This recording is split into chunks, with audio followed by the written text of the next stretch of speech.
What nonsense! আপনি কি চোখে দেখেন না? আপনার সামনে দিয়ে একজন মানুষ যাচ্ছে, আপনি কিনা তার মুখে কালকের পুরনো পানি ঢেলে দিলেন। কর্কশ কণ্ঠে কথাটা বলে একজন যুবক সামনে পানির বোতল হাতে কাচুমাচু হয়ে দাঁড়িয়ে থাকা বোরকা পরা মেয়েটির দিকে তাকালো। তোবা নিজের কাছে আহম্মক হয়ে গেছে। পর মুহূর্তে গলা খাকারি দিয়ে বলল, পুরনো পানির জন্য রাগ করেছেন? আপনি চাইলে আমি আজকে টাটকা ঠান্ডা পানি এনে আপনার মুখে ঢেলে দিতে পারি।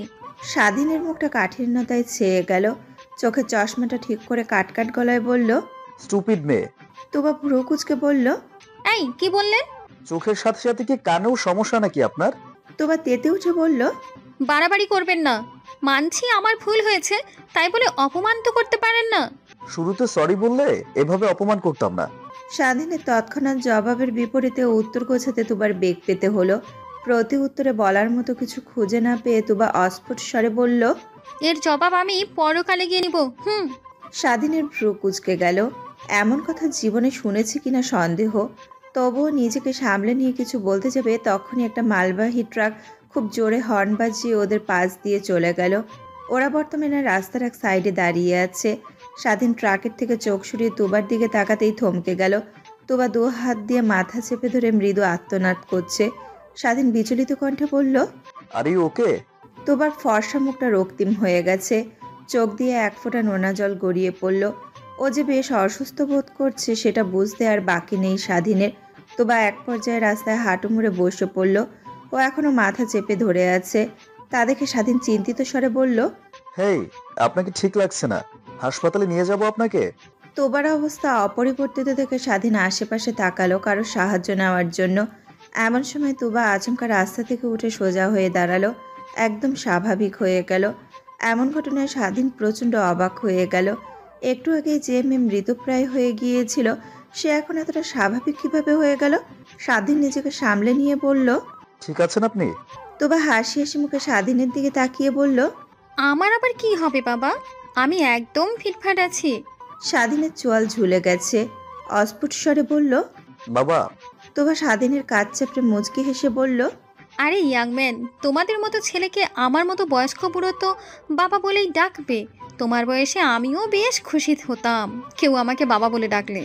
স্বাধীন হতভম্ব হয়ে গেল। ওর চোখ কোটর থেকে বেরিয়ে আসতে চাচ্ছে। ও মনে মনে বলল, গলায় ভার্সিটির আইডি কার্ড ঝুলানো, আর এ কিনা বলে সে নাকি বয়স্ক বুড়ো। বয়স্ক বুড়ি বললেও না হয় একটু মানা যেত। তোবা স্বাধীনের গাল টেনে দিয়ে বলল, তা বাবা তুমি কোথায় পড়াশোনা করছো? স্বাধীন গালে হাত দিয়ে চোখ বড় বড় করে তোবার দিকে তাকালো। ও নিজের চোখ আর কানকে একদম বিশ্বাস করতে পারছে না। এসব কি হচ্ছে ওর সাথে? কোনো প্রাঙ্ক?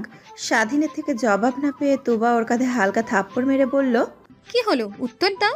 স্বাধীন হতভম্ব দৃষ্টিতে তোবার দিকে এখনো তাকিয়ে আছে। ও যেন এখন অন্য জগতে চলে গেছে। তবুও নিজেকে সামলে কোনো মতে বলল, জব করছি। তোবা মুচকি হেসে বলল, ভালো করে নিজের দায়িত্ব পালন করো বাবা, আর জীবনে অনেক উন্নতি করো। বলেই তোবা ধীর পায়ে সামনের দিকে অগ্রসর হলো। আর পেছনে রেখে গেল এক আশ্চর্যান্বিত আহম্মক ছেলেকে, যে নিজের আলগা হয়ে যাওয়া চশমাটা ঠিক করে ওর গমন পথের দিকে তাকিয়ে আছে। হাসান ফিলার কিচেনে 40 দুই রমণী বিকালের নাস্তা বানাতে ব্যস্ত। ওড়না দিয়ে মুখের ঘামটুকু মুছে নিয়ে তানিয়া ইসলাম বলল, বুঝলি শিনু, আজ এতটুকুই থাক। সাজিদ ভাই আর উনি তো বাসায় নেই, শুধু বাচ্চারা আছে, ওরা আর কতই বা খাবে। পুডিংটা নামিয়ে রেখে সানিয়া সিনু টিটকারি দিয়ে বলল, বাচ্চাদের যদি পুরো একটা রুম ভর্তি খাবার দিই তবুও ওরা সব খাবার সাবার করে দিবে। ওদের মতো পেটুক এই দুনিয়ায় নেই। সানিয়া সিনুর কথা শুনে তানিয়া হেসে উঠল। হঠাৎ ড্রয়িং রুম থেকে কোনো অল্প বয়সী মেয়ের আর্তনাদ ভেসে আসতেই সিনু দীর্ঘশ্বাস ফেলে বলল, আমার ভেবলি মেয়েটা মনে হয় আবারও উল্টে পড়েছে। ধূপধাপ করে শুকনো মেঝেতে পড়ে যাওয়ার অভ্যাস যে কবে শেষ হবে আল্লাহ মালুম। বাদ দে তো, আগে গিয়ে দেখি সেহনাজের কি হয়েছে, নয়তো এর হিসাব। সিনু কপাল চাপড়ে বলল, চুপ কর তানি, পরের লাইন তোমার জানা। তানিয়া কোনো উত্তর না দিয়ে সিনুকে নিয়ে ড্রয়িং রুমে চলে গেল। ঠিক যা ভেবেছিল তাই। শাহনাজ মেঝেতে উল্টো হয়ে পড়ে ব্যথায় কাতরাচ্ছে। ওরা দুইজনে গিয়ে দ্রুত ওকে তুলে সোফায় গিয়ে বসিয়ে দিল। শাহনাজ মৃদু গলায় বলতে লাগলো, মাম্মা, ছোট মা কোমরে ব্যথা পেয়েছি। সিনু বলে উঠল, এ আর নতুন কি মা, দাঁড়াও মলম নিয়ে আসছি। বলে সিনু মলম নিতে চলে গেল। কিছুক্ষণ পর ফিরে এসে মেয়ের কোমরে মলম দিয়ে দিল। অতঃপর মেয়েকে উদ্দেশ্য করে বলল, তোমার ভাই কি করছে? ভাইয়া ওর রুমে। সিনু কপালে ভাঁজ ফেলে বলল, তার মানে ও এখনো ঘুমাচ্ছে? এই ছেলেকে নিয়ে কি করি, সারাদিন ঘুমের উপরেই থাকে। তানিয়া বিরোধিতা করে বলল, মোটেই না, ছুটির দিনগুলোতেই শুধু যা ঘুমায়, নয়তো বাকি দিনগুলো বেশ পরিশ্রম করে পড়াশোনা করে। নিজের ছোট মায়ের কথা টেনে নিয়ে শেহনাজ বলল, আর আমার গাল দুটো সবসময় টেনে টেনে লাল করে দেয়। ওর কথা শুনে সিনু আর তানিয়া একযোগে বলে উঠল, ও তোমাকে অনেক ভালোবাসে, তাই এমন করে। শাহনাজ মুখ ভেঙচি কাটল। সিনু কিছু একটা ভেবে দোতলার দিকে পা বাড়ালো। ওর গন্তব্য নিজের একমাত্র আদরের ছেলের ঘর। দরজা খোলা আছে দেখে সিনু নির্দ্বিধায় ভেতরে প্রবেশ করলো। দেখলো উদমকায়ে ছেলে তার বেঘুরে ঘুমাচ্ছে। সিনু বড় একটা দীর্ঘশ্বাস নিয়ে বিছানার কাছে এগিয়ে গিয়ে ছেলের মাথায় হাত বুলিয়ে বলল, সাবাস, উঠে পড়ো, আর কত ঘুমাবে? আজকের জন্য ঘুমানোর মেয়াদ শেষ। সাবাস ঘুম জড়ানো কণ্ঠে বলল। মাম্মা আর 5 মিনিট। সিনু ছেলেকে টানতে টানতে বলল, না সাবাস, অনেক হয়েছে, উঠে ফ্রেশ হয়ে নাও। মায়ের কাছে হার মেনে সাবাস আড়মোড়া ভেঙে হাই তুলতে তুলতে বাথরুমের দিকে চলে গেল। সিনু সেদিকে এক পলক তাকিয়ে চোখ ফিরিয়ে নিয়ে বিছানা গোছাতে লাগলো। এমন সময় তানিয়া হন্তদন্ত হয়ে রুমে প্রবেশ করে বিচলিত কণ্ঠে বলে উঠল, তোমার আবারও অ্যাটাক হয়েছে, ভাইয়া এখনই ফোন করে বললো। সাবাস বাথরুমের ভিতর থেকে বলে উঠল, তার মানে আবার আমাদের অভিনয় করতে হবে? শিট। স্নিগ্ধ বিকাল, সূর্যটা ধীরে ধীরে হারিয়ে যাওয়ার পরিকল্পনা করছে। একটা সুন্দরী যুবতী ছাদে দাঁড়িয়ে সেই দৃশ্যেরই সাক্ষী হচ্ছে। বাতাসে ওর লম্বা চুলগুলো মৃদু মৃদু উঠছে। প্রকৃতির সৌন্দর্য উপভোগে বাধা পড়ল কিছু চেঁচামেচির আওয়াজ শুনে। আয়েশা ভ্রুকুচকে শব্দের উৎসের দিকে কান খাড়া করলো। বুঝতে বাকি নেই ড্রয়িং রুমে কিছু না কিছু নিয়ে নিশ্চয়ই বেশ ঝামেলা হচ্ছে। আয়েশা চুলগুলো খোপা করে মাথায় ওড়না ভালো মতো দিয়ে নিচে চলে গেল আজকের কাহিনী সম্পর্কে জানার জন্য। ড্রয়িং রুমে পদার্পণ করতেই শাহনাজ উচ্ছ্বাসিত হয়ে বলতে লাগলো, আপু আবারও আমাদের অভিনয় করার সময় চলে এসেছে। এবার সবচেয়ে কার্যকরী অভিনয়টা আমি করে দেখাবো। হ্যাঁ। আয়েশা হতাশ শ্বাস ফেলে বলল, তুবা আবারও ট্রমাটাইজড হয়েছে। তানিয়া বলে উঠল, হ্যাঁ মা, তঞ্জিত ভাইয়া ফোন করে বলল, তবে আমাদের কালকে যেতে বলেছে। আজ ভাইয়া আর রাইসা ভাবি সামলে নেবে। আমার ভাতিজিটার যে কি হবে আল্লাহ জানে। আয়েশা ছোট মায়ের গলা জড়িয়ে ধরে বলল, টেনশন করো না তো ছোট মা, আমরা আছি তো। আমরা থাকতে তুবার কিছুই হবে না ইনশাআল্লাহ। তানিয়া সামান্য হাসলো। আয়েশা এক এক করে ড্রয়িং রুমে সবার দিকে তাকালো। শাহনাজ কোমরে হাত দিয়ে সোফায় বসে আছে। নিঃসন্দেহে আবারও চিৎপটাং হয়ে পড়ে গিয়েছিল। মাম্মা কপালে হাত দিয়ে বসে আছে। আর সবশেষে নিজের যমজ ভাই সাবাসকে দেখলো ও নিশ্চিন্ত মনে একটা একটা করে বাদামের খোসা ছাড়াচ্ছে এবং ওপরে ছুঁড়ে মুখের মধ্যে লুফে নিচ্ছে। চোখ মুখ কুচকে সেই দিক থেকে চোখ সরিয়ে নিয়ে আয়েশা তানিয়াকে বলল, মাম্মার পটলা 3টা তো এখানেই আছে। তা তোমার পটলা মানে তুষার কোথায় ছোট মা? তানিয়া কিছু বলার আগে শাহনাজ বলে উঠল, তুষার ভাই কিছু বই কিনতে গেছে। অন্যদের বেলা যেমন তেমন, কিন্তু তুষারের প্রসঙ্গ আসলেই সব তথ্য তোর থেকে পাওয়া যায়। ব্যাপার কি সেজু? শাহনাজ থতমত খেয়ে গেল। আমতামতা করে বলল, আসলে আপু ওনাকে যাওয়ার সময় দেখেছিলাম। একটা আলিশান লাইব্রেরিতে অনেক মানুষ, বিশেষ করে যুবক যুবতীরা নিজেদের জ্ঞানের তৃষ্ণা মেটানোর অভিপ্রায়ে এসেছে। এমন কোনো বই মনে হয় নেই যেটা এই লাইব্রেরিতে উপস্থিত নেই। একজন যুবক ঘুরে ঘুরে তার কাঙ্ক্ষিত বইয়ের উপস্থিতি খুঁজে বের করতে ব্যস্ত। অবশেষে খুঁজে পেয়ে সেটা নিতে যাবে, তখনই উল্টো দিক থেকে একটা টান অনুভব করলো। যুবকটাও নিজের দিকে জোরে টান দিল। অপর পাশ থেকেও টানের জোর বেড়ে গেল। এভাবে টানাটানির এক পর্যায়ে যুবকটি সাফল্য পেল। বইটা নিচে নামাতেই একটা মিষ্টি দেখতে মেয়ের মুখ দেখা গেল, যার রাগী মুখটা সামনে যুবকটি দেখে মুহূর্তের মধ্যেই শীতল হয়ে এলো। মুখে হাসি ফুটে উঠল। দ্রুত অপর পাশের থেকে দৌড়ে যুবকটির সামনে এসে বলল, হাই, কেমন আছেন? তুষার ফর্সা কপালে ভাঁজ ফেলে বলল, ডু আই নো ইউ? সম্ভবত না, কিন্তু আপনাকে আমি চিনি। আমরা একই হাই স্কুলে পড়তাম। আপনি তো টপ স্টুডেন্ট ছিলেন। আপনি কি কে না চিনি?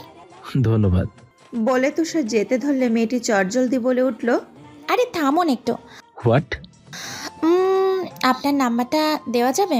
মানে আপনার থেকে সাজেশন নিতাম কিভাবে টপ করতে হয়।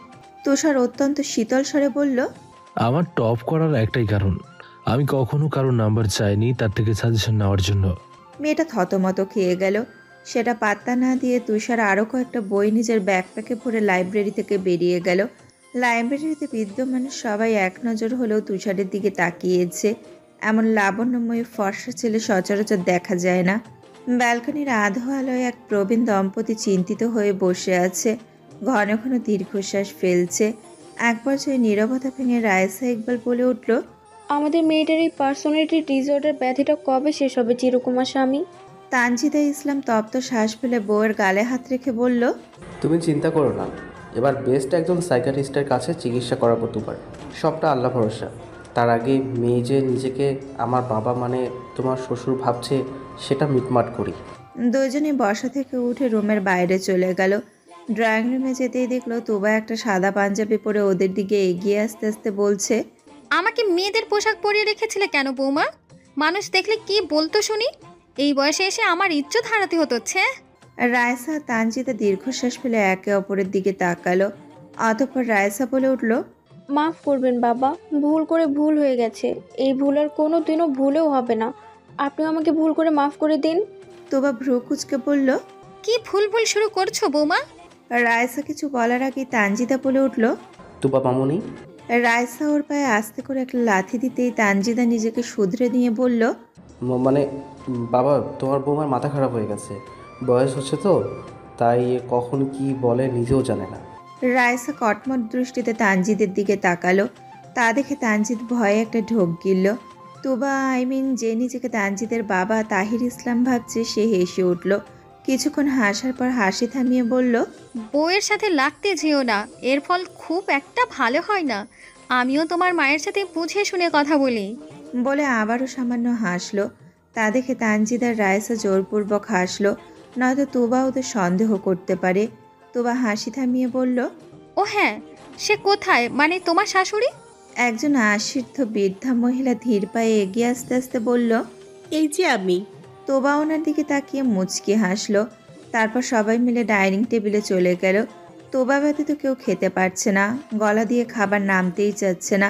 তোবা নিজের খাওয়ার পাশাপাশি বৃদ্ধা মহিলা তুলি বেগমের প্লেটে এটা সেটা তুলে দিচ্ছে। তুলি বেগম তোবার দিকে তাকিয়ে একটা মেকি হাসি দিয়ে ছেলে আর ছেলের বউয়ের দিকে অসহায়ভাবে তাকালেন, যারাও একই দৃষ্টিতে বিচলিত চিত্তে ওনার দিকেই তাকিয়ে আছে। খাওয়া দাওয়া শেষে তোবা নিজের দাদি মানে বউকে নিয়ে রুমে চলে গেল। দুজনে বিছানায় পাশাপাশি বসে আছে।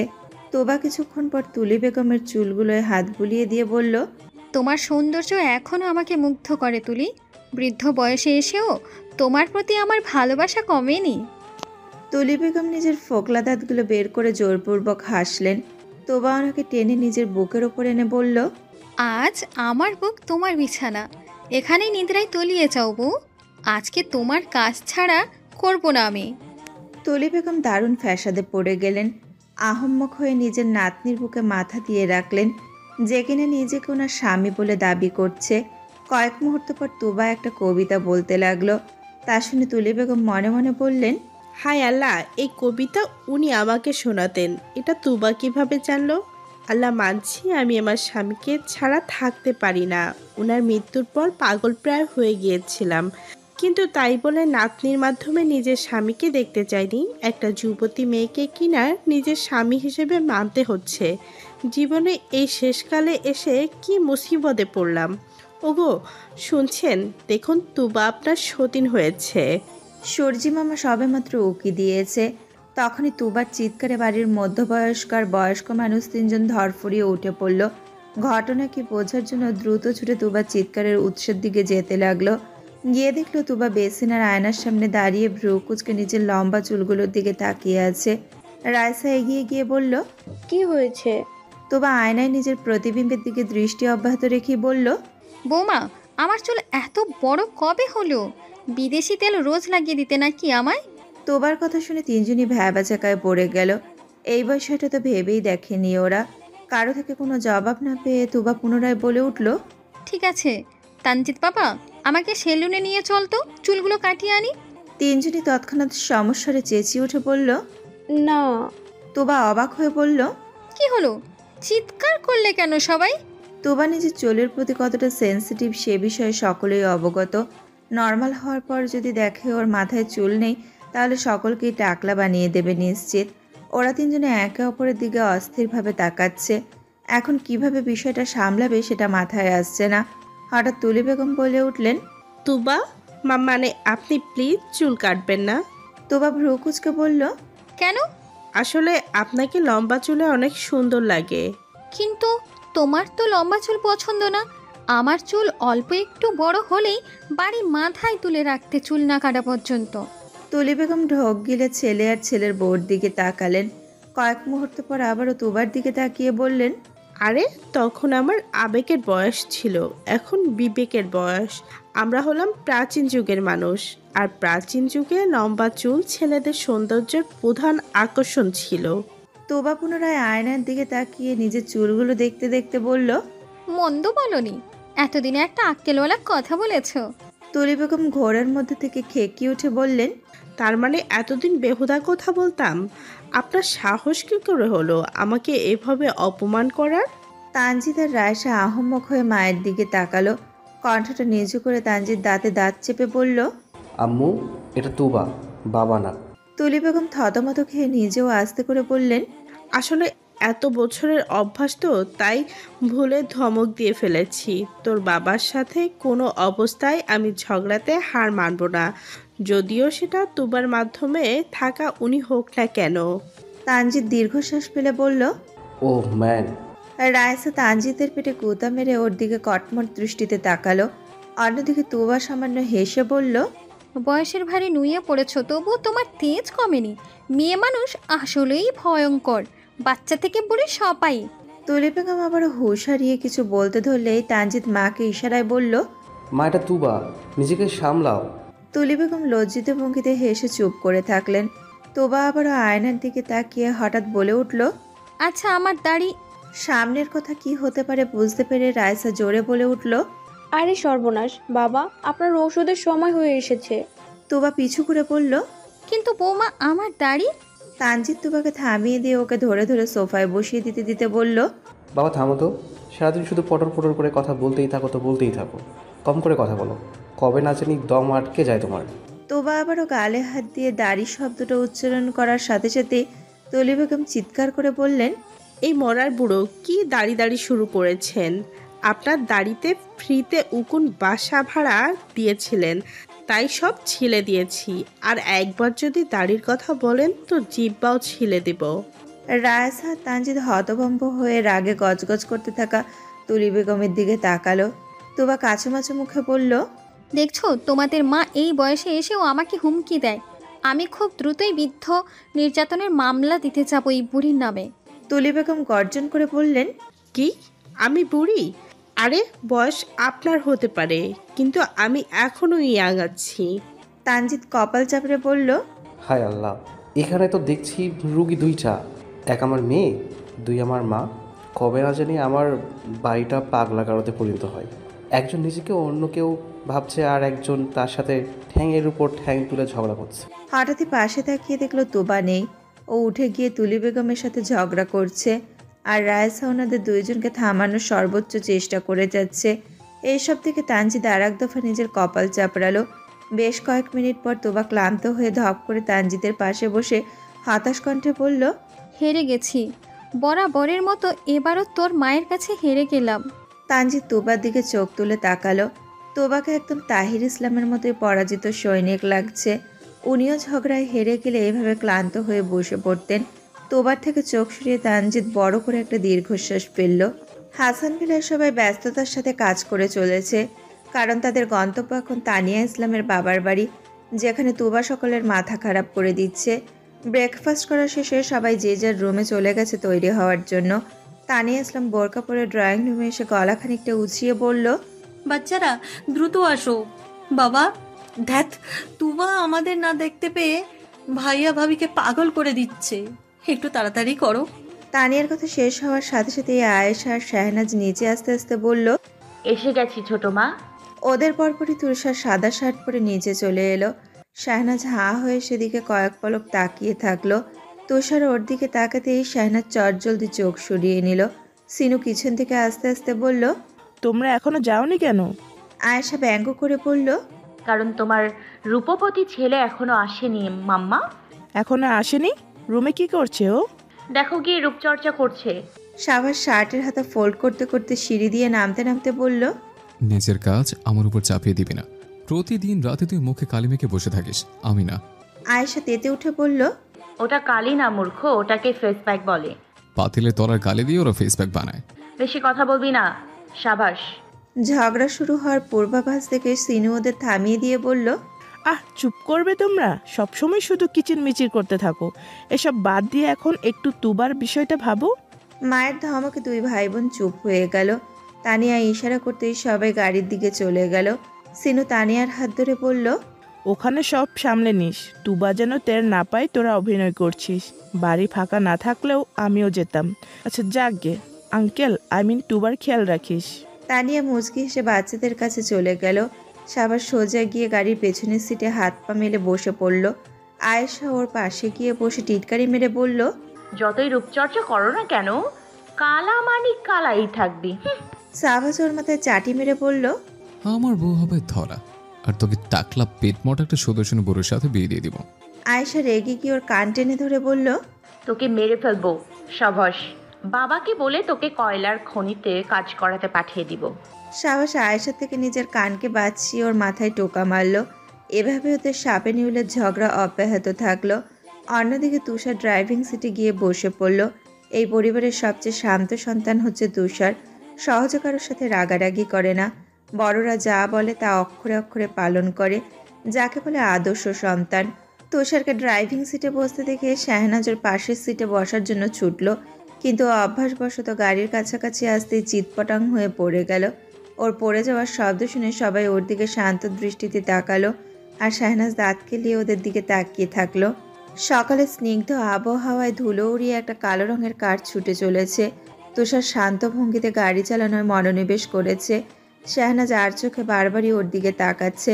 পেছনের সিটে সাবাস আর আয়েশা ভদ্রভাবে বসে আছে।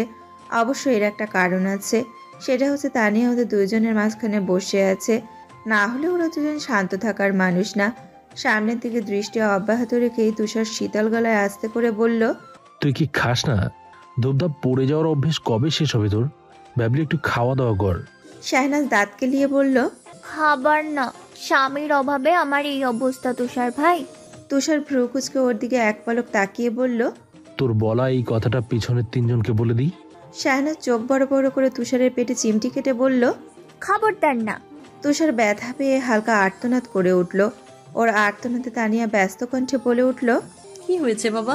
তুষার নিজেকে সামলে নিয়ে বলল, কিছু না মাম্মা, আসলে একটা বড় সাইজের মশা কামড় দিয়েছিল।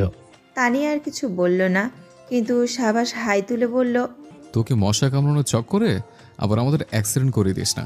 কাল তো দেখলাম বলছে না ছবির শেষের অ্যাক্সিডেন্ট হওয়ার ক্লিপটা দেখছিস। তোকে আমার একটু সন্দেহ হচ্ছে তুষার। এমনিতে আমাদের ফ্যামিলিতে রোগের অভাব নেই, তারপর তুই আমাদের পটল তুলতে সাহায্য করিস না। তুষার মুচকি হেসে বলল, রিল্যাক্স ভাই, আমি থাকতে তোদের কোনো ক্ষতি হবে না। আয়েশা তানিয়াকে ছাড়িয়ে সাবাসের মাথায় জোরে একটা থাপ্পড় দিয়ে বলল, তোর মুখে কি বিষ ঢেলে দিয়েছিল বাবা মা? একটু কি ভালো কথা বের হয় না? সাবাস নিজের মাথায় হাত বুলিয়ে কটমট দৃষ্টিতে বোনের দিকে তাকিয়ে দাঁতে দাঁত চেপে বলল, মাফ করে দিলাম, যা। তোর মাফ কে চেয়েছে? তানিয়া গলা উঁচিয়ে বলল, আবারও শুরু করলে তোমরা? চিনুকে ফোন দিব নাকি পরকালে গিয়ে তোমাদের হিসাব নিব? কোনটা? সাবাস আর আয়েশা সমস্বরে বলল, একটা অপশনও পছন্দ হয়নি ছোট মা। ওদের অবস্থা দেখে শাহনাজ হাসতে লাগলো। তুষার এক পলক ওর দিকে তাকিয়ে বলল, হাসি বাদ দিয়ে তোমার সাথে কিভাবে আচরণ করবি সেটা ভাবলি? শাহনাজ হাসি থামিয়ে প্রচন্ড ভাব নিয়ে বলল, আমি ফুললি প্রিপেয়ার্ড।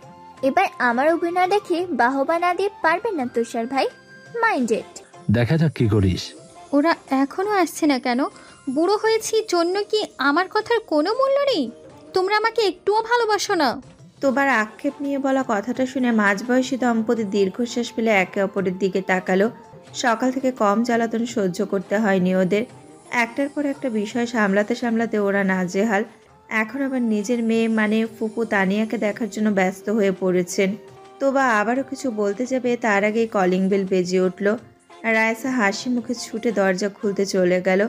দরজা খুলে পরিচিত আপন মুখগুলো দেখে রায়সা স্বস্তির নিঃশ্বাস ফেলে বলল, এবার তোমরা সামলাও, আমরা আর পারছি না। তানিয়া এগিয়ে এসে রাইসাকে জড়িয়ে ধরে বলল, টেনশন করিস না, আমরা থাকতে তুবার কিচ্ছু হতে দিব না। ওদের সকলকে পিছনে ঠেলে শাহনাজ তুবার মুখোমুখি গিয়ে বুকে হাত রেখে নাটকীয়ভাবে বলতে লাগলো, ও নানু, আমার নানু, তোমাকে না দেখতে পেয়ে আমার কি যে অসহ্য লাগছিল নানু, ইউ কান্ট ইম্যাজিন। তোমাকে এক পলক দেখার জন্য তাই তো ছুটে এসেছি 7 সমুদ্র 13 নদী পার করে। সবাই হতভম্ব হয়ে শাহনাজের দিকে তাকালো। তুষার বিড়বিড় করে বলল, সত্যি বাহবা পাওয়ার দাবিদার, ওভার অ্যাক্টিং এর দোকান। নিজের ডায়লগ শেষ করে শাহনাজ 2 হাত মেলে ছুটে তুবার দিকে এগিয়ে যেতে লাগলো, কিন্তু সবাইকে দ্বিতীয় দফায় অবাক করে দিয়ে তুবার সম্মুখে গিয়ে মুখ থুবড়ে চিৎপটাং হয়ে পড়ে গেল শাহনাজ। নিজের অবস্থা বুঝতে পেরেও লজ্জিত ভঙ্গিতে সবার দিকে তাকালো, যারা শান্ত দৃষ্টিতে ওর দিকে তাকিয়ে ওকে মনে মনে ধিক্কার জানাচ্ছে। তুবা নিজের আসন থেকে উঠে শাহনাজকে গিয়ে তোলার আগে আয়েশা আর সাবাস দৌড়ে এসে বোনকে আগলে নিল। ওরা একে অপরের সাথে ঝগড়া করলেও নিজেদের ছোট বোনকে অসম্ভব ভালোবাসে। সাবাস শাহনাজের গালে হাত দিয়ে চিন্তিত স্বরে বলল, ঠিক আছিস বনু? ব্যথা পেয়েছিস? একটু আগেই পরে ব্যথা পেলে, আবারও পড়লে, একটু সাবধান চলতে পারিস না? ভাইয়ের জবাব দেওয়ার আগে আয়েশা দ্বিগুণ উদ্বিগ্ন হয়ে ওর হাত মুখ দেখতে দেখতে বলল, দেখি কোথায় ব্যথা পেয়েছিস বনু। শাহনাজ সামান্য হেসে বলল, আমি ঠিক আছি ভাইয়া আপু, কিচ্ছু হয়নি। এই সামান্য মেঝে আমাকে ব্যথা দেওয়ার ক্ষমতা রাখে না, আমাকে ব্যথা দেওয়ার জন্য এভারেস্ট পাহাড় দরকার। সাবাস শাহনাজের গাল টেনে দিয়ে বলল, পাগলি। তারপর দুজন মিলে শাহনাজকে মেঝে থেকে ওঠালো। শাহনাজ বোরখাটা ঠিক করে তোবার পাশে গিয়ে বসে পড়ল। বাকিরাও হাত ছেড়ে ড্রয়িং রুমের সোফায় গিয়ে বসে পড়ল। তুষার শাহনাজের কাছাকাছি গিয়ে টিটকারি দিয়ে ফিসফিস করে বলল, তুই ব্যথা পাওয়ার প্রশ্নই আসে না। আমার তো মনে হচ্ছে তোর শাড়ির মতো চেহারার চাপে পড়ে মেঝেটা আধমরা হয়ে গেছে। শাহনাজ চোখ পাকিয়ে বলল, তুষার ভাই। তুষার ওর কথায় কর্ণপাত না করে তুলি বেগমের দিকে এগিয়ে গেল কথা বলার জন্য। ওইদিকে এতক্ষণ শাহনাজের সাথে ভালো আচরণ করলেও আয়েশা আর সাবাস একে অপরের দিকে তাকিয়ে মুখ ভেঙচি কাটলো। তোবা হাসি হাসি মুখে সবার দিকে তাকাচ্ছে। সবাইকে একসাথে দেখে ও যে বেশ খুশি হয়েছে তা স্পষ্ট বোঝা যাচ্ছে। ক্ষণকালপাদেও তানিয়াকে উদ্দেশ্য করে বলে উঠল, শিনুমা আসেনি কেন? আর জামাইকে নিয়ে আসিসনি কেন? সাজিদ বাবাকেও দেখছিও না। তানিয়া বলে উঠল, তুবা মামুনি। সবাই চোখ বড় বড় করে তাকাতেই তানিয়া গলা খাকারে দিয়ে নিজের ভুল শুধরে নিয়ে বলল, আসলে বাবা, উনি আর সাজিদ ভাইয়া ব্যবসা সংক্রান্ত কাজ নিয়ে একটু ঝামেলায় আছেন। ঝামেলা মেটানোর জন্য একটু শহরের বাইরে গিয়েছে, আর সিনু বাড়িতে আছে। পুরো বাড়ি ফাঁকা রেখে আসা ঠিক হতো না, তাই। তোবা হতাশ কণ্ঠে বলল, আজ তো শ্বশুর শাশুড়ি বেঁচে থাকলে বাড়ি আর ফাঁকা থাকতো না। সবার মন খারাপ হয়ে গেল। তানিয়ার চোখে তো পানি চলে আসলো। একে শ্বশুর শাশুড়ি মারা গেছে, তার উপর নিজের বাবাও বেঁচে নেই আর। তুষার মায়ের পাশে গিয়ে চোখের পানি মুছিয়ে দিল। তানিয়া চোখ তুলে ছেলের দিকে তাকালো। তুষার চোখের ইশারায় নিজের মাম্মাকে সান্ত্বনা দিল। গোমট পরিবেশ মুহূর্তে অস্থির হয়ে উঠল তোবার করা প্রশ্নে। আচ্ছা, তুবাকে কোথাও দেখছি না কেন? সবাই চোখ বড় বড় করে একে অপরের দিকে তাকাতে লাগলো। সবার হয়ে সাবাস গাছাড়া ভাব নিয়ে বলল, বিয়ে দিয়ে দিয়েছি ওকে সুদূর পাহাড়ি এলাকায়। ওকে ছাড়া ওর স্বামী এক মুহূর্তেও থাকতে পারে না, তাই ওই শ্বশুর বাড়িতেই থাকে। সারাদিন স্বামীর সাথে পাহাড়ে চা বাগানে চাষ করে, আর মাঝে মাঝে আমাদের কিছু পাঠিয়ে দেয়। তোমার নাচ জামাই ভালো উদার নানু। পুরো ড্রয়িং রুমে পিনপতন নীরবতা ছেয়ে গেছে। সবাই সাবাসের দিকে কটমট দৃষ্টিতে তাকিয়ে আছে, অথচ ওর মধ্যে কিঞ্চিত পরিমাণও হেলদোল নেই। নিজের বেহুদা কথাটা বলা শেষ করে দেওয়ালে হেলান দিয়ে ও শীষ বাজাচ্ছে। আয়েশা তো চোখ দিয়ে ওকে আস্ত গিলে খাওয়ার পায়তারা করছে। তোবা বিচলিত কণ্ঠে উত্তেজিত হয়ে বলল, মানে কি? তোমরা তুবার বিয়ে দিয়ে দিয়েছো আর আমাকে একবারের জন্যও বললে না? তার উপর এত দুর্গম এলাকায় কেন বিয়ে দিয়েছো? তোমার নাতনিকে যত দ্রুত সম্ভব আমার সামনে নিয়ে আসো। এসব বলতে বলতে তুবা বেশ উত্তেজিত হয়ে পড়ল। তা দেখে সবার কপালে চিন্তার ছাপ পড়ে গেল। এর প্রভাব না তুবার স্বাস্থ্যের ওপরে পড়ে। সবাই যখন দিশেহারা হয়ে পড়ল, ঠিক তখন তুষার লম্বা লম্বা পা ফেলে তুবাকে সোফায় বসিয়ে দিয়ে ওর সামনে হাঁটু মুড়ে বসলো। অতঃপর অত্যন্ত শীতল গলায় ধীরে ধীরে বলতে লাগলো, নানু প্লিজ তুমি শান্ত হও। সাবাস ভাই তোমার সাথে মশকরা করেছে। তোমাকে ছাড়া কি আমরা তুবার বিয়ে দিতে পারি বলো? আসলে তুবা ওর বান্ধবীদের সাথে স্টাডি জুড়ে গিয়েছে, 2 দিনের মধ্যেই চলে আসবে। তুবা অবশেষে শান্ত হলো। তা দেখে সবাই স্বস্তির নিঃশ্বাস ফেলল। তুষারের থেকে চোখ সরিয়ে তুবা সাবাসের দিকে তাকালো। অতঃপর কপট রাগ দেখিয়ে বলল, এই বান্দর ছেলে, এদিকে আয়। সাবাসের কোনো নড়চড় নেই। তা দেখে তানিয়া চোখের ইশারায় ওকে তুবার কাছে যেতে বলল। ছোট মায়ের ইশারা মতো লম্বা লম্বা পা ফেলে তুবার দিকে এগিয়ে গেল। তুবা গম্ভীর কণ্ঠে বলল, তোর মুখটা আমার সামনে নিয়ে আয়, মানে একটু ঝোঁক আমার দিকে। সাবাস ভ্রু কুচকে তুবার দিকে ঝুঁকলো। তুবা আচমকা ওর গাল টেনে ধরে বলতে লাগলো, বাঁদর ছেলে, তুই আমার হার্ট অ্যাটাক করিয়ে দিচ্ছিলি প্রায়। কে বলবে তুই শিনু মায়ের ছেলে? সাবাস ব্যথা পেয়ে আর্তনাদ করতে লাগলো। তোবা এখন ওর গাল টেনে ধরে আছে। এসব থেকে আয়েশা উচ্ছ্বসিত হয়ে বলল, বুনু আরেকটু জোরে টেনে ধরো প্লিজ। তুমি যদি ওর গলাটা টেনে ছিঁড়ে দিতে পারো তাহলে আমি তোমাকে আরেকটা বিয়ে দিয়ে দিব। সাবাস চোখ পাকিয়ে বোনের দিকে তাকালো। তোবা সাবাসের গাল ছেড়ে দিয়ে হেসে উঠল। ও কথা বলো না, তোমাদের নানি আমাকে 50 তলা বিল্ডিংয়ের ছাদ থেকে ধাক্কা দিয়ে ফেলে দিবে। তুলি বেগম এতক্ষণ নীরব দর্শক ছিলেন। তোবার বলা কথাটা শুনে উনি মুখ ভেঙচি কেটে মনে মনে বললেন, এত কম উঁচু বিল্ডিং থেকে না, 500 তলা বিল্ডিং থেকে ধাক্কা দিয়ে ফেলে দিতাম। সাবাস গালে হাত বোলাতে বোলাতে মনে মনে বলল, দুবার বাচ্চা, তোকে তো আমি পরে দেখে নেব। একবার শুধু নর্মাল হ, তার আগে তোর ক্লোজ ফ্রেন্ড আয়েশা ভূতনিটাকে একটা শিক্ষা দিই। বলে সাবাস দ্রুত পদে আয়েশার দিকে এগিয়ে গিয়ে ওকে টেনে ফাঁকা জায়গায় নিয়ে গেল। আয়েশা বিরক্তিতে চকারান্ত উচ্চারণ করে বলল, সমস্যা কি তোর? বাংলা সিনেমার ভিলেনগুলোর মতো আচরণ করছিস কেন? বা সাবাস আয়েশার গাল টেনে ধরে দাঁতে দাঁত চেপে বলল, এবার দেখ কেমন লাগে। আয়েশা বহু কষ্টে সাবাসের থেকে নিজেকে ছাড়িয়ে নিয়ে গালে হাত দিয়ে আর্তনাদ করতে লাগলো। ক্ষণকালপতে ভাইয়ের দিকে অগ্নিদৃষ্টিতে তাকিয়ে বলল, সত্যি বলছি, এবার তোকে কয়লার খনিতে কামলা হিসেবে পাঠাতেই হবে। বাবাকে শুধু একবার আসতে দে। সাবাস কর্কশ গলায় বলল, আয়শু। আয়েশাও দ্বিগুণ কর্কশ গলায় বলল, সাবাসু। আশা। নিরাশা। হতাশা। বাতাসা। চিৎকার করতে করতে দুই ভাই বোনেরই গলা শুকিয়ে গেল। তার উপর দুইজনেরই ব্যথায় গাল জ্বলছে। দুইজনই চোখ মুখ কুচকে গালে হাত দিয়ে ব্যথা সহ্য করছে। একে অপরের সাথে চোখাচোখি হতে হঠাৎ দুইজনেই ফিক করে হেসে উঠল। সবাই ছাদে বসে আছে। তুবা বর্তমানে ঘুমন্ত অবস্থায় আছে। এই সুযোগে সবাই একজোট হয়েছে কিছু সলা পরামর্শের জন্য। সবার নীরবতা ভাঙল তানজিদের কথায়। তোমার এই পার্সোনাল ডিসঅর্ডার তো আগে যেমন ছিল এখনও তেমনই আছে। এত ডাক্তার দেখালাম তবুও তো কোনো উন্নতি হলো না। তুষার কিছু একটা ভেবে বলল, মামু তুমি নতুন কোনো সাইকিয়াট্রিস্টের সন্ধান করো, ভালো মানের উচ্চ ডিগ্রি সম্পন্ন। খোঁজ অবশ্য পেয়েছি। তুবা একটু নর্মাল হলে ওকে সেখানে নিয়ে যাব। তার আগে ওকে নর্মাল করতে হবে। ঠিক আছে, আমার কাছে একটা আইডিয়া আছে। আমরা যদি তুবার সাথে খুব নর্মাল আচরণ করি, যেমনটা নানুর সাথে করতাম, তাহলে ও সন্তুষ্ট হয়ে যাবে এবং আবারও তুবা আগের অবস্থায় ফিরে আসবে। তানিয়া বলে উঠল, ঠিক বলেছিস। তো তুবার সব চাহিদা আমাদের বিনা বাক্যে পূরণ করতে হবে। তুলি বেগম টিটকারি দিয়ে বলে উঠলেন, ওনাকে তোমরা চেনো? কি সব আবদার করে বসে। আমি পারবো না ওনার সব কথা শুনেতে।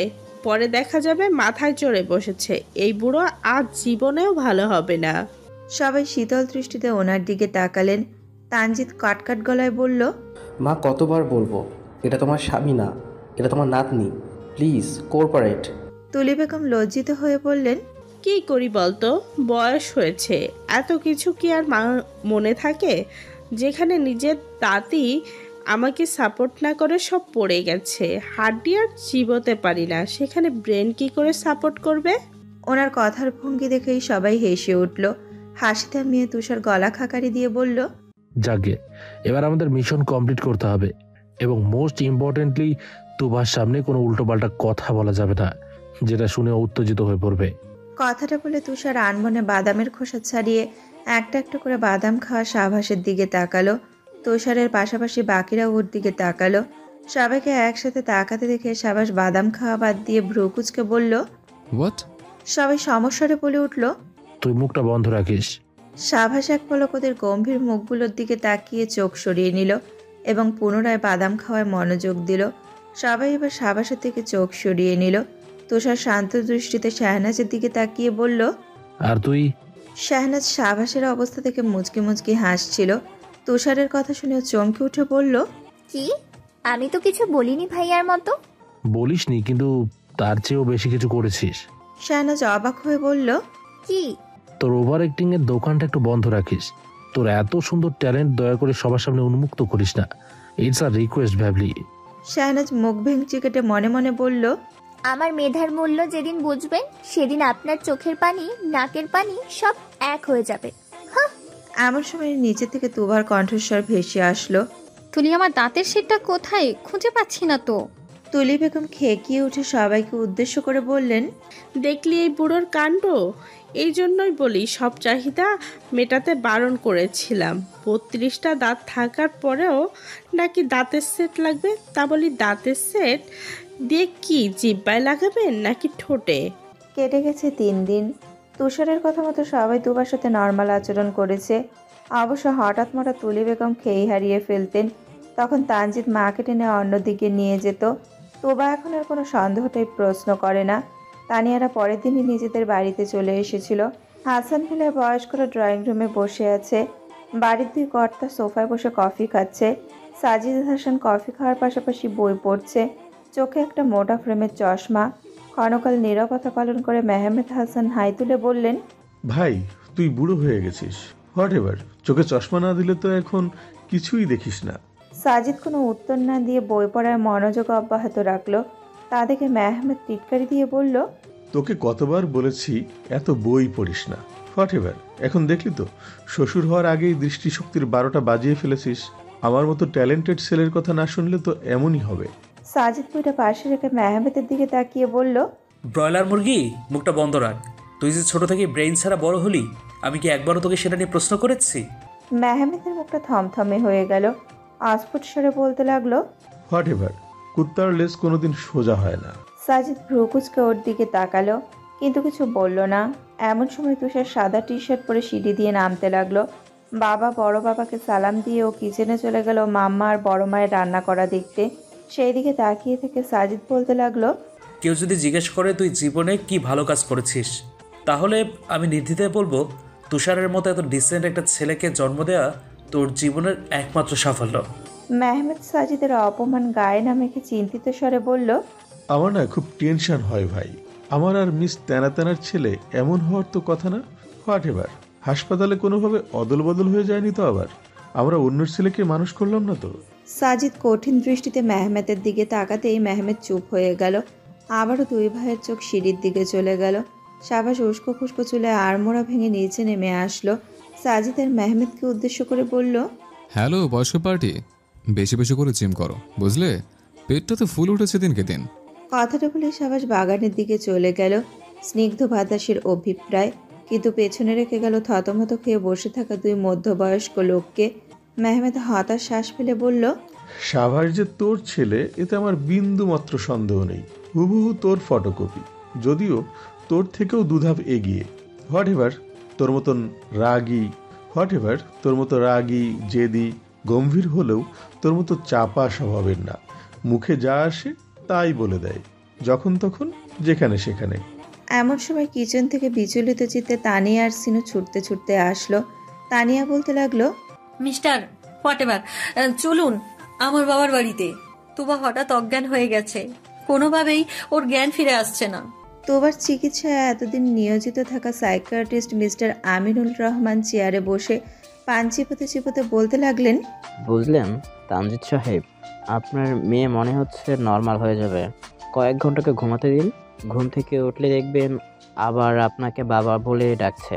ছেলেকে বাবা না, আবার বাবাকে বাবা ডাকবে। তানজিদ আর রায়সা ওনার সামনে বসে আছে চিন্তিত মুখে। আমিনুল রহমান আর একটা খেলে পান মুখে দিয়ে বলতে লাগলেন, তা তোমার পেমেন্টটা? তানজিদ গম্ভীর মুখে ওনার দিকে তাকিয়ে মনে মনে বলল, পারেন তো শুধু পেমেন্ট নিতেই। সবাই মিলে তুবাকে নর্মাল করি আমরা, আর শেষে এসে সব ক্রেডিট নেয় এই পেট মোটা হাবিলদার। এই 2 বছরেও আমার মেয়ের সামান্যতম উন্নতি করতে পারেনি শালা। মনে মনে আরও কয়েক দফা গালি দিয়ে তানজিদ কাটকাট গলায় রায়সাকে বলল, বৌজান, ওনাকে ওনার পেমেন্টটা দিয়ে বিদায় করে দাও তো। আর এটাও বলে দাও ওনাকে আর কষ্ট করে আমার মেয়ে চিকিৎসা করতে হবে না। আমিনুল রহমানের মুখটা পাতিলের তলার চেয়েও কালো হয়ে গেল। রায়সা এসে পেমেন্ট দেওয়ার সাথেই উনি বসা থেকে উঠে বসে বললেন, আমাকে ছাড়া তোমাদের কোনো গতি নেই। নিজের মানসিক রোগী মেয়েকে দেখি কিভাবে সুস্থ করো। তানজিদ প্রচণ্ড রেগে গিয়ে ওনার দিকে তেড়ে যেতে ধরলেই তিনি দৌড়ে পালালেন। রায়সা তানজিদকে আগলে নিয়ে বলল, রেগে যাবেন না। ওই বলদের কথা শুনে আপনি নিজের প্রেশার কেন বাড়াবেন? বউয়ের কারণে মানুষের প্রেশার বাড়ে, আর আপনার কিনা ওই হাদারামের জন্য প্রেশার বাড়ছে। ছ্যাঃ। তোবার রুমে সবাই উপস্থিত হয়েছে। হাসান পরিবার কিছুক্ষণ আগেই এখানে পৌঁছেছে। তোবাকে নিয়ে সবাই টুকটাক কথা বলছে। হঠাৎ তোবাকে নড়তে দেখে সবাই সেই দিকে সাবধানী দৃষ্টিতে তাকালো। কয়েক সেকেন্ডের মধ্যেই তোবা পিটপিট করে চোখ খুলে সবার দিকে তাকাতে লাগলো। কিছুক্ষণ তাকিয়ে থাকার পর তোবা তানজিদের দিকে তাকিয়ে দুর্বল কণ্ঠে বলল, বাবা, আমি কি আবারও দাদু হয়ে গেছিলাম? সকলেই স্বস্তির নিঃশ্বাস ফেলল। তানজিদ মেয়ে শিওরের কাছে গিয়ে বসে ওর গালে হাত রেখে বলল, মামনি ঠিক আছো? তোবা শোয়া থেকে উঠে বসলো। তানজিদ ওকে বাধা দিলেও শুনল না। এক এক করে সবার দিকে তাকিয়ে তোবা কাঁদো কাঁদো স্বরে বলল, আমি আবারও সবাইকে অনেক কষ্ট দিয়েছি, তাই না? আমার জন্য সবাইকে অনেক ঝামেলায় পড়তে হয়েছে, বলো। তোবা অস্থির হয়ে উঠল। অবশ্য প্রতিবার নর্মাল হওয়ার পর এমন উত্তেজিত হয়ে যায় ও। নিজেকে দোষী ভাবতে শুরু করে। ভেতরে ভেতরে ও অনুতপ্ততায় গুমড়ে মরে। সবাই মিলে তোবাকে শান্ত করার চেষ্টা করতে লাগলো। তানজিদ মেয়েকে নিজের বুকের সাথে মিশিয়ে নিয়ে বলল, তোমার মামনি, তোমার জন্য আমাদের একটুও কষ্ট হয়নি, বিশ্বাস করো সোনামা আমার। তোবা তবুও ছটফট করতে লাগলো। ব্যগ্র কণ্ঠে বলতে লাগলো, দাদি, ও দাদি, আমি তোমার সাথে উল্টাপাল্টা কিছু করিনি তো? তুলি বেগম মনে মনে বললেন, কি করিসনি সেটা বল মা। তোর টর্চারে আমার 1 বছরের আয়ু কমে গেছে। স্বামীর কাছে যাওয়ার সময় আরো 1 বছর ঘনিয়ে আসলো। কিন্তু মুখে বলল, না সোনা, কিচ্ছু করিসনি তুই, আমরা কোনো অসুবিধায় পড়িনি। তোবা তবুও শান্ত হলো না। অস্থিরভাবে বলতে লাগলো, তোমরা মিথ্যে বলছো, সবাই মিথ্যা বলছো। আমি আমি কিছু তো করেইছি। সাবাস বিরক্তিতে চকারান্ত উচ্চারণ করে বলল, হ্যাঁ রে তোমার বাচ্চা, বহু চালিয়েছিস, ভাবতেই পারবি না আমাদের মাথার তার অল্পের জন্য ছিঁড়ে যায়নি। নানিকে তো বেধম পিটিয়েছিস, তানজিৎ মামাকে থাপ্পড় মেরেছিস, আর আমার পাছায় লাথি মেরেছিস। পুরো রুম ভার হয়ে উঠল তোবার কান্নার আওয়াজে।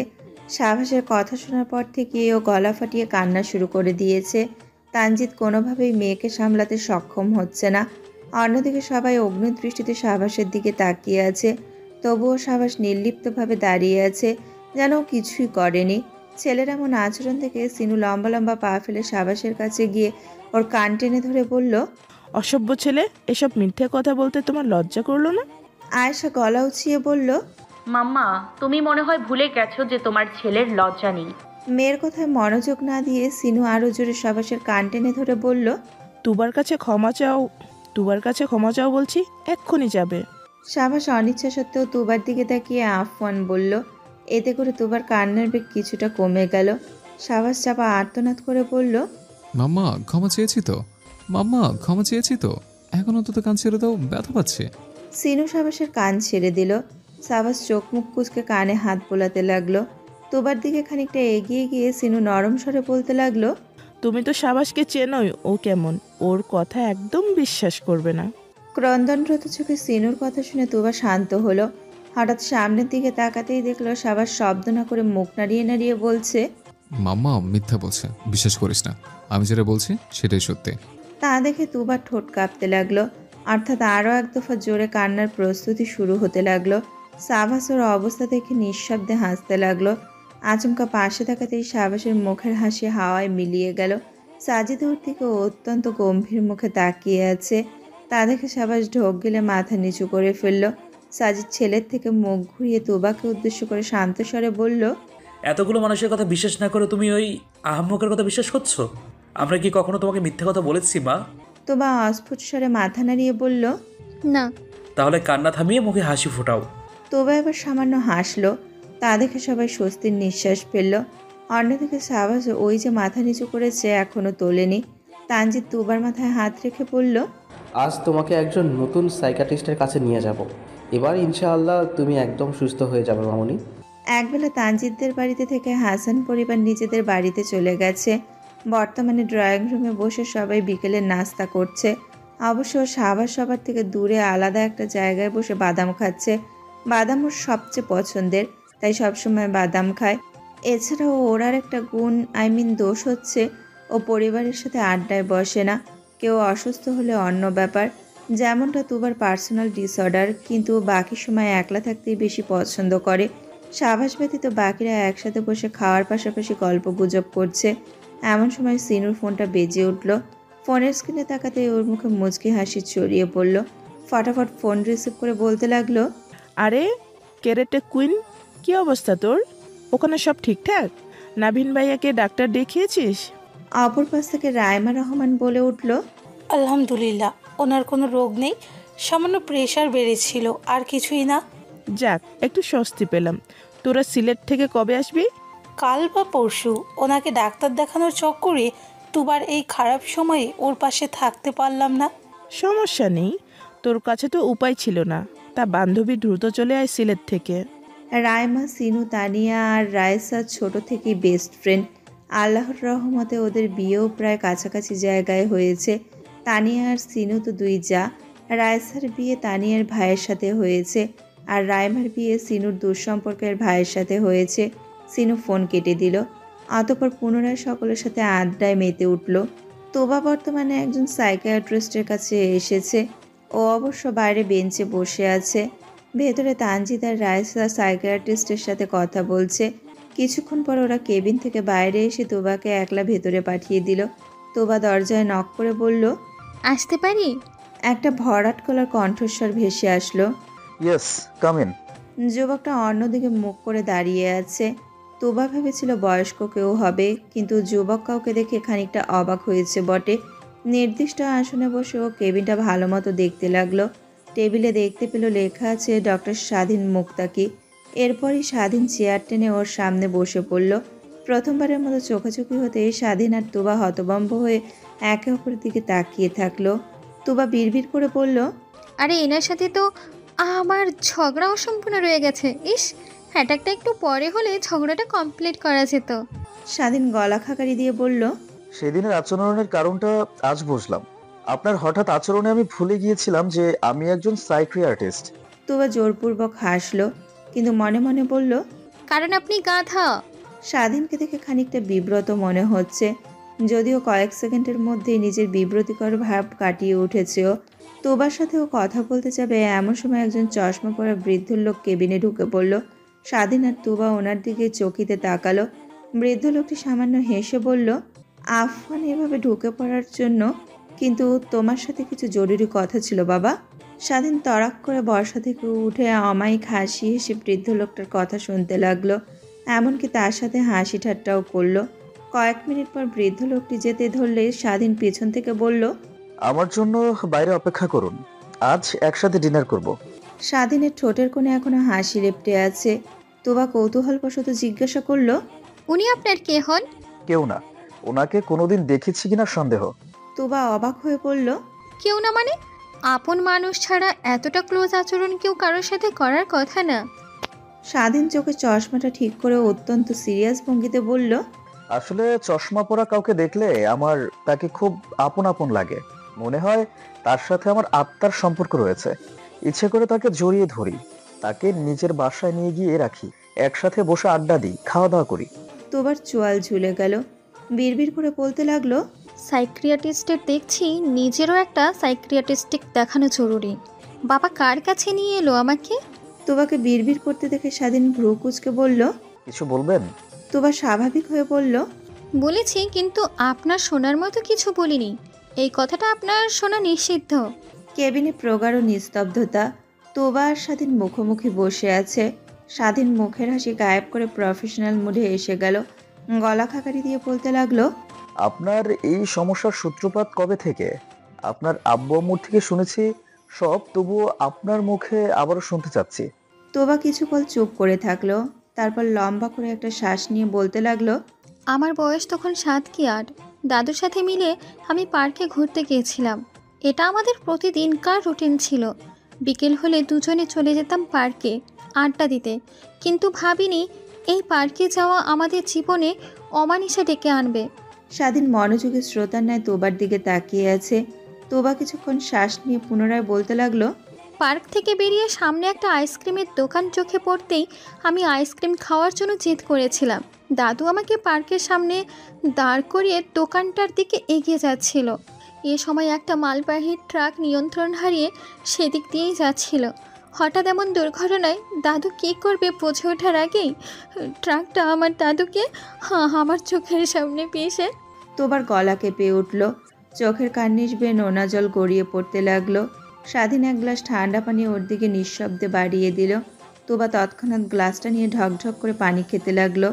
অতঃপর কম্পিত গলায় বলে উঠল, তখন থেকেই ট্রাকের হর্ন আমার কানে আসলেই আমি দাদুর চরিত্রে রূপান্তরিত হয়ে যাই। বলেই তোবা মাথা নিচু করে নিশ্চুপ কাঁদতে লাগলো। স্বাধীন একটা রুমাল ওর দিকে বাড়িয়ে দিয়ে শান্ত গলায় বলল, নিন চোখের পানি মুছুন। তোবা এক পলক স্বাধীনের মুখের দিকে তাকিয়ে ওর বাড়িয়ে রাখা হাত থেকে রুমালটা নিয়ে নিল। স্বাধীন তোবাকে একটু স্বাভাবিক করতে ইচ্ছে করে বলে উঠল, একটা কথা, চোখের পানি মুছুন ঠিক আছে, নাকের সর্দি যেন মুছে ফেলবেন না। তোবা হতভম্ব দৃষ্টিতে স্বাধীনের দিকে তাকালো। স্বাধীন পুনরায় বলে উঠল, আপনি যদি চশমা পরতেন তাহলে হয়তো মাইন্ড করতাম না, কিন্তু যেহেতু চশমা পরেন না তাই ভুলেও সর্দি মোছার কথা কল্পনাতেও আনবেন না। তোবা নিজের হতভম্ব ভাব কাটিয়ে দুষ্টু হাসলো। তারপর শব্দ করে টেনে টেনে নাকে যত সর্দি ছিল সব স্বাধীনের রুমালে মুছে ফেলল। স্বাধীন চোখ মুখ কুচকে বলল, ছি। তোবা 32 পাটি দাঁত বের করে রুমালটা ওর দিকে বাড়িয়ে দিয়ে বলল, এই নিন সাইকো সাহেব, সাইকিয়াট্রিস্ট সাহেব, আপনার রুমাল, যেটা আমার ডায়মন্ডের চেয়েও দামি সর্দি দিয়ে মোড়ানো। স্বাধীন হাত উঁচিয়ে বলল, রেখে দিন, এটা আমার পক্ষ থেকে আপনার জন্য ছোট্ট উপহার। প্রথমবার আমার চেম্বারে এসেছেন, গিফট তো দিতেই পারি। সিনু আর তানিয়া ডাইনিং টেবিলে খাবার সাজাচ্ছে। তানিয়া খাবার সাজানোর পাশাপাশি হাঁক ছেড়ে বলতে লাগলো, জমিদারের বংশধররা, তোমাদের ছুটি শেষ হয়েছে, সেটা ভুলে যেও না। দ্রুত নিচে আসো, ভার্সিটিতে কি তোমাদের হয়ে সিনু আর আমি যাব? 4 ভাই বোন হুড়মুড় করে সিঁড়ি বেয়ে নামতে লাগলো, কারণ ওরা বুঝে গেছে ওদের মায়েরা খেপেছে। সবাই ভার্সিটির জন্য তৈরি হয়ে এসেছে। আয়েশা আর শাহবাজ 3rd ইয়ারে, তুষার 2nd ইয়ারে, আর শাহনাজ মাত্রই কলেজ লাইফে পদার্পণ করেছে। সবাই ডাইনিং টেবিলে গিয়ে বসে পড়ল। শাহনাজ পেছে পেছে তুষারের পাশের সিটটাতেই বসেছে। সাজিদ আর মেহমুদ চলে আসলো। পরিবারের সব সদস্য উপস্থিত আছে। খাওয়ার পাশাপাশি সাজিদ বাচ্চাদের উদ্দেশ্য করে বলল, ভার্সিটিতে এমন কোনো কাজ করো না যেন বাসায় রিপোর্ট চলে আসে। আয়েশা তৎক্ষণাৎ বলে উঠল, সেটা সাভাসকে ভালো করে বলো বাবা। তুষার আর আমার জন্য তোমাদের কোনো রূপ ভোগান্তিতে পড়তে হবে না, গ্যারান্টি দিচ্ছি। সাজিদ ছেলের দিকে তাকিয়ে বলল, শোনো সাভাস, ভার্সিটিতে তোমাকে পড়াশোনা করার জন্য পাঠিয়েছি, ক্লাসমেট জুনিয়র কিংবা সিনিয়রদের সাথে ঝামেলা করার জন্য পাঠাইনি। সাবাস খাবার খেতে খেতে বলল, আমি জানি বাবা, কিন্তু কেউ যদি আমার বন্ধু দূর অন্য কোনো মেয়েদের নিয়ে কোনো বাজে উক্তি করে, আমি ছেড়ে কথা বলবো না। মেহমেদ উচ্ছ্বাসিত কণ্ঠে বলে উঠল, একদম ওগুলোকে মেরে হাড় গোড় ভেঙে দিবি। হোয়াট এভার, কম করে হলেও 1 মাসের জন্য যেন ট্রমায় থাকে। সাজিদ চোখ পাকিয়ে তাকাতে মেহমেদ এদিক ওদিক তাকাতে লাগলো। তানিয়া ওর দিকে চোখ গরম করে তাকিয়ে আছে। সাজিদ গম্ভীর গলায় বলে উঠল, বিভিন্নভাবে একটা বিষয় হ্যান্ডেল করা যায়, সবসময় যে ঝুঁকিপূর্ণ রাস্তায় বেছে নিতে হবে তা না, শান্তিপূর্ণভাবেও একটা বিষয় আলোচনা করা যায়। মেহমেদ বিড়বিড় করে বলল, হ্যাঁ, তুই তো খুব ঠান্ডা মাথায় কাজ করতি। হোয়াট এভার, আমার ভাতিজা কিন্তু তোরই রক্ত, অতএব তোর মতোই আচরণ করবে, বলদ। ডাইনিং টেবিলে আবারও নীরবতা নেমে আসলো। সাবার শুরু থেকে যেভাবে খাচ্ছিল এখনো সেভাবেই খাচ্ছে। ও আদেও বাবার বলা কথাগুলো মানবে কিনা আল্লাহ মালুম। খাওয়া দাওয়া শেষে সবার থেকে বিদায় নিয়ে 4 ভাই বোন বাইরে চলে আসলো। সাবাস আর তুষার নিজেদের বাইক বের করলো। শাহনাজ ছুটে গিয়ে তুষারকে হাসি হাসি মুখে বলল, আপনার বাইকের পিছনে বসি। তুষার শাহনাজের আগ্রহী মুখটার দিকে তাকিয়ে ঠান্ডা গলায় বলল, জি না, আমার বউ ছাড়া আমার বাইকের পিছনে ওঠার অধিকার কারো নেই। বলেই তুষার বাইক স্টার্ট করেই মেন গেট পেরিয়ে গেল। সেই দিকে তাকিয়ে থেকে শাহনাজ বলে উঠল, সে তো আমাকেই বসাতে হবে, তাহলে এখন এত নাটক করে লাভ কি তুষার ভাই? এমন সময় সাবাসের গলা ভেসে আসলো, সেজো দ্রুত আয়, তোকে কলেজে ড্রপ করে দিই। ড্রাইভার আঙ্কেল এখনো আসেনি অসুস্থতার কারণে, তাই আজ আমার সাথেই যেতে হবে তোকে। শাহনাজ দ্রুত পথে ভাইয়ের কাছে চলে গেল। বাইকে উঠে বসতেই সাবাস বাইক স্টার্ট দিতে উদ্যত হলে আয়েশা 2 হাত মেলে বাইকের সামনে গিয়ে পথ আটকে বলল, আজব, আমি কিভাবে যাব? আমাকে ফেলে যাচ্ছিস কোন সাহসে? সাবাস কাটকাট গলায় বলল, কোন ঝোকরি মহিলাকে আমি আমার বাইকে বসাবো না, সর বলছে আমরা থেকে। সাবাসের বাচ্চা, বেশি বাড়াবাড়ি করবি না বলে দিলাম। করব, তাতে তোর কি? শাহনাজ দীর্ঘশ্বাস ফেলল 2 ভাই বোনের ঝগড়া দেখে। অতঃপর সাবাসের কাজ ঝাঁকিয়ে বলল, ভাইয়া, আপুকেও সাথে নাও। সাবাস হতাশ শ্বাস ফেলে আয়েশার দিকে তাকিয়ে বলল, উঠে পড়। আয়েশা দাঁত খেলিয়ে বাইকে উঠে পড়ল। তা দেখে সাবাস ব্যঙ্গ করে বলল, আঁকে সরার দরকার নেই, বনু বলেছে জন্য বাইকে চড়ার অনুমতি দিয়েছে, নয়তো তোর মতো কুমড়ো পটাশকে আমার বাইক তো দূর, স্টোর রুমে পড়ে থাকা আমার পুরনো সাইকেলও উঠাতাম না। একদম পরিষ্কার পিচঢালা রাস্তা দিয়ে বাইক ছুটে চলেছে। এই 18 বছরের বাংলাদেশের বেশ উন্নয়ন হয়েছে। এখন আর যত্রতত্র ময়লা আবর্জনা পড়ে থাকতে দেখা যায় না। তার পাশাপাশি মানুষ ও পরিবেশের ভারসাম্য রক্ষায় বেশ সচেতন হয়ে উঠেছে। তখনের অপমানের বদলা নেওয়ার জন্য আয়েশা মুখ থেকে সেন্টার ফ্রুট বের করে সাবাসের চুলে আটকে দিল। ফ্রন্ট মিররে সেটা খেয়াল করে সাবাস ব্রেক কষল। তারপর অত্যন্ত গম্ভীর কণ্ঠে বলে উঠল, আয়েশা, বাইক থেকে নাম। বাইক থেকে নামবো মানে? নামতে বলেছি বেয়াদব। ভাইয়ের ধমকে আয়েশা চটজলদি বাইক থেকে নেমে পড়ল। ও নামার সাথে সাবাস সর্বোচ্চ স্পিডে বাইক স্টার্ট করে সেখান থেকে চলে গেল। আচমকা এমন হওয়ায় আয়েশা হতভম্ব হয়ে গেল। হুঁশ ফিরতেই ও দাঁতের দাঁত চেপে বলল, সাবাসের বাচ্চা, দেখে নিস, একটা ডাইনির সাথে তোর বিয়ে হবে, যার চোখ হবে গরুর মতো টানা টানা, চুল হবে ঝাড়ুর মতো সিল্কি, চোখ হবে বান্দরের পাছার মতো লাল, আর চেহারা হবে জলহস্তির মতো চিকন। সারা জীবন জামাই বউ কয়লার খনিতে কাজ করে মরিস, বলদের বলদ। রাস্তায় যেন আর যানবাহনের অভাব দেখা দিয়েছে। ফোনে ক্যাব বুক করতে গিয়ে একটাও ফাঁকা ক্যাব পাওয়া গেল না, সব আগে থেকেই বুকড। অগত্যা মনে মনে ভাইকে কটু কথা শোনাতে শোনাতে আয়েশা ভার্সিটির দিকে এগিয়ে যেতে লাগলো। সাবাস ওকে প্রায় অর্ধেক রাস্তায় নামিয়ে দিয়ে গেছে। ভার্সিটিতে আস্তে আস্তে আয়েশার জিহবা বাইরে বেরিয়ে আসার উপক্রম হলো। হাঁটুতে হাত রেখে জোরে জোরে কিছুক্ষণ শ্বাস নিয়ে ক্লাসের দিকে ছুটে গেল। ক্লাসের সামনে এসে ওর কদম থেমে গেল। দ্রুত আড়াল হয়ে কপাল চাপড়ে বলল, হায় আল্লাহ, আমার তো মনেই ছিল না এই অ্যানাকোন্ডা সাপের ক্লাস আজ ফার্স্ট ডে। অল্প একটু খুঁত পেলেই যে সাপের মতো পেঁচিয়ে পেঁচিয়ে অপমান করে, তার ক্লাসের দিনেই লেট হতে হলো। ছে, জীবনটাই শেষ। বুক ভরে সাহস নিয়ে আয়েশা মুখটা একটু হাসি হাসি করে ক্লাসের সামনে এসে অত্যন্ত শীতল গলায় বলল, মে আই কামিং স্যার? পুরুষালী ভরাট কণ্ঠস্বর ভেসে আসলো। No, you can't. হাতের ঘড়ির দিকে তাকিয়ে ভ্রু কুচকে বলল, ইউ আর 20 মিনিটস লেট। কান ধরে বাইরে দাঁড়িয়ে থাকো। আয়েশা অনুরোধ করে বলতে লাগলো, নো এক্সকিউজ, যা বলছি তা শোনো। আয়েশা হতাশ হয়ে ক্লাসের একদিকে তাকালো, যেখানে সাবাস বসে আছে। ও তাকাতেই সাবাস ওকে জিহবা দেখালো। আয়েশা কটমট দৃষ্টিতে ওর দিকে তাকিয়ে থাকলো। হঠাৎ সাবাসের চুলের দিকে তাকাতেই ওর কুঞ্চিত ভ্রুযুগল শুরু হয়ে এলো। সাবাসের চুলে এখনো সেন্টার ফ্রুট লেগে আছে। তা দেখে আয়েশার প্রচণ্ড হাসি পেল। হঠাৎ স্যারের দিকে নজর যেতেই ওর চটজলদি ক্লাসের দেওয়ালে ঠ্যাস দিয়ে কান ধরে দাঁড়িয়ে থাকলো। বিড়বিড় করে দাঁতে দাঁত চেপে বলতে লাগলো, অ্যানাকোন্ডা এই আধুনিক যুগে এসেও পুরাতন পদ্ধতি ইউজ করেছে।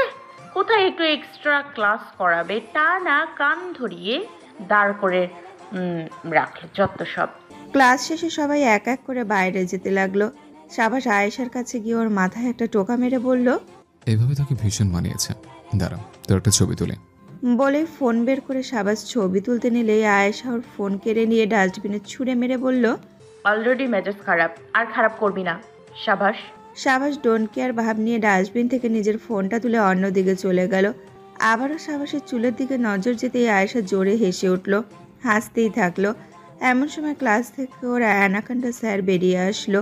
ওকে হাসতে দেখে ভ্রু কুচকে গম্ভীর গলায় বলল, আজকালকার স্টুডেন্টদের একটু লজ্জা নেই। ক্লাসের বাইরে কান ধরা অবস্থাতেও এভাবে হাসছো? নিজেকে পরিবর্তন করো। কথাটা বলে সামনের দিকে এগিয়ে গেল। আয়েশা পেছন থেকে বলতে লাগলো, আজকালকার টিচারদেরও বলিহারি। কোনো কারো সমস্যা থাকতেই পারে, একটু লেট হতেই পারে, তার জন্য এভাবে সবার সামনে অপমান করে কান ধরিয়ে রাখতে হবে? বিজয় আহমেদ রাবিশ স্যার। বাড়ি ওর বলা কথাটা শুনলো কিনা বোঝা গেল না। নিজের স্বাভাবিক গতিতেই সামনের দিকে এগিয়ে যাচ্ছে ও। সেদিকে তাকিয়ে আয়েশা মুখ ভেঙচি কেটে বলতে লাগলো, এদিকে আমার হাফ মেন্টাল ভাই, অন্যদিকে এই অ্যানাকোন্ডা সাপ। ড্রয়িং রুমে বসে সবাই গভীর মনোযোগে সামনের দৃশ্যের দিকে তাকিয়ে আছে। সিনু সাবাসের চুল থেকে সেন্টার ফ্রুট ছাড়ানোর চেষ্টা করে যাচ্ছে সে কখন থেকে। সরিষার তেল দিয়ে বহু কষ্টে কিছুটা চুল থেকে ছাড়াতে সক্ষম হয়েছে। সম্পূর্ণটা তুলতে আরও পরিশ্রমের দরকার। অবশেষে সিনু নিজের পরিশ্রমের দ্বারা সাবাসের চুল থেকে সেন্টার ফ্রুট মুক্ত করতে সক্ষম হয়েছে। মাঝখানে সাবাস অবশ্য বিরক্ত হয়ে বলেই ফেলেছিল, একবারে চুলটা কেটে ফেলো তো মাম্মা। কিন্তু সিনু শোনেনি। ছেলের চুল কাটতে কোনোভাবেই রাজি ছিল না ও। তবে এত কিছুর মধ্যে সাবাসের চুল তেল দিয়ে ভরে গেছে। ওর অবস্থা দেখে আয়েশা হাসতে হাসতে বলল, এমনিতেই তুই কালা চাঁদ, তার উপর মাথায় তেল দেওয়ার কারণে একদম কয়লার চেয়েও কালো লাগছে। সত্যি বলছি, কয়লার খনিতে গেলে কয়লা আর তোকে আলাদাভাবে পার্থক্য করা অসম্ভব ব্যাপার হবে।